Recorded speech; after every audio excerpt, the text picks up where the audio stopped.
মানৱ সমাজক লজ্জান্বিত কৰি তালিবানী কায়দাৰে দুগৰাকীকৈ কিশোৰ শয়ন শইকীয়া আৰু কান্ত চাহানীক যি ধৰণেৰে আক্ৰমণ কৰিলে সৰুপথাৰত, তাৰ পাছত আচলতে সমগ্ৰ অসমবাসী ৰাইজে ধিক্কাৰ জনোৱাৰ পাছতো এতিয়ালৈকে দুগৰাকী মূল অভিযুক্তক গ্ৰেপ্তাৰ কৰিব নোৱাৰাটো অসম আৰক্ষীৰ কাৰণে চূড়ান্ত ব্যৰ্থতা। আমি সকলোৱে জানো যে মূল অভিযুক্ত ৰাজু শ্ৰেষ্ঠ বিজেপিৰ নেতা আৰু তেখেতক বিশ্বজিৎ ফুকন ডাঙৰীয়াই সৰুপথাৰৰ বিধায়কগৰাকীয়ে মুকলিকৈ ৰক্ষণাবেক্ষণ দিছিল আৰু ৰাইজৰ বিপুল দাবীত যেতিয়া ৰাজু শ্ৰেষ্ঠই আত্মসমৰ্পণ কৰিবলৈ বাধ্য হ'ল, তাৰ পাছতেই এতিয়া আৰক্ষীয়ে সম্পূৰ্ণ ঘটনা নীৰৱ আৰু কেৱল মাত্ৰ ৰাজু শ্ৰেষ্ঠক আত্মসমৰ্পণ কৰাৰ পিছত তেখেতক নিজৰ জিম্মাত লৈ এতিয়া দায়িত্ব সামৰিব বিচাৰিছে। আমি দেখিছোঁ যে আন দুগৰাকী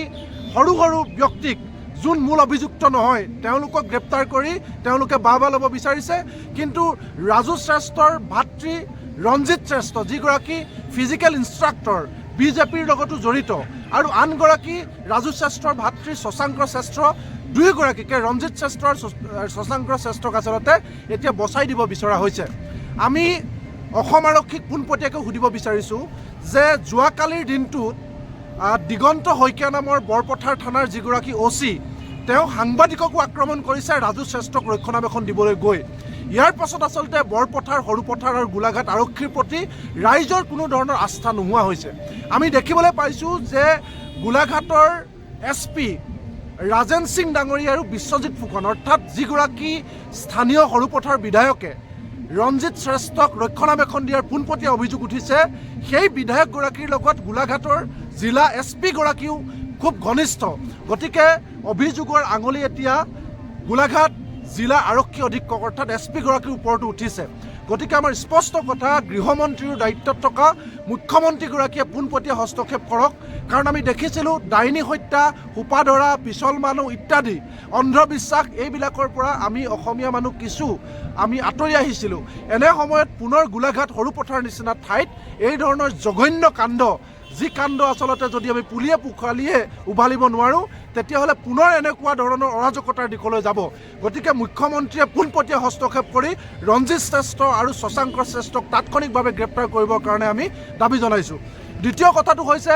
যে শয়ন শইকীয়া আৰু কান্ত চাহানী, শয়ন শইকীয়া এতিয়াও মৃত্যুৰ সৈতে যুঁজি আছে সংকটজনক অৱস্থাত যোৰহাটত মেডিকেলত, আৰু কান্ত চাহানী যিগৰাকীক পুনৰ যোৱাকালি নিশা ভৰ্তি কৰোৱা হৈছে কাৰণ তেওঁক শ্বাস প্ৰশ্বাসত আচলতে সাংঘাতিক ধৰণে কষ্ট পাইছে। আমাৰ প্ৰশ্ন, এই দুয়োগৰাকী কিশোৰৰ এতিয়া চিকিৎসাৰ দায়িত্ব কোনে ল'ব, এই বিষয়টো আচলতে এতিয়ালৈকে স্পষ্ট হোৱা নাই। তৃতীয় কথা হৈছে যে আমি বাৰম্বাৰ কৈছোঁ যে ৰাজু শ্ৰেষ্ঠ কেনেকৈ বিশ্বজিৎ ফুকনৰ ঘনিষ্ঠ। মই আপোনালোকক এটা প্ৰমাণ দেখুৱাইছোঁ যে ৰাজু শ্ৰেষ্ঠ কিছুদিনৰ আগতে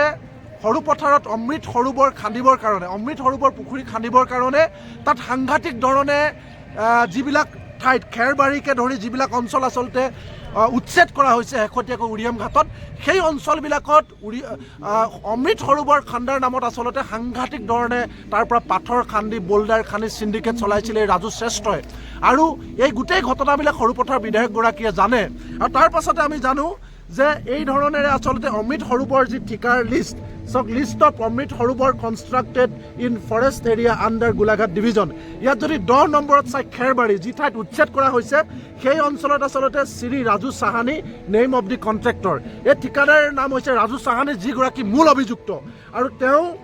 এয়া চাওক আপোনালোকে, ৰাজু চাহানী খেৰবাৰীৰ অঞ্চলত অমৃত সৰোবৰ খান্দিছিল আৰু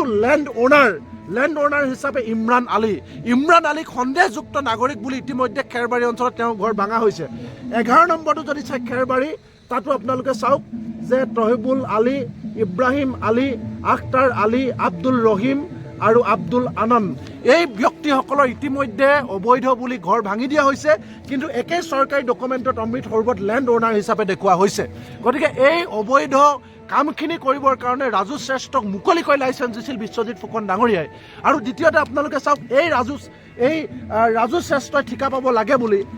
তেওঁ বিভাগলৈ sub divisional officer Dhanashree sub division কেনেকৈ নটিচ লিখি কাগজ দিছিল, অৰ্ডাৰ দিছিল 26 ছেপ্টেম্বৰ 2022 চাওক যে regarding permission for construction of Amrit Sarovar scheme, ইয়াত চাওক আপোনালোকে Amrit Sarovar scheme which are duly approve by honourable local MLA অৰ্থাৎ স্থানীয় বিধায়কগৰাকীয়ে অৰ্ডাৰ দিছিল যে এই ৰাজু শ্ৰেষ্ঠক কাম অতি সোনকালে তেওঁক পাৰ্মিশ্যন দিব লাগে কাম কৰিবৰ কাৰণে বিভাগলৈ এই ধৰণে তেওঁ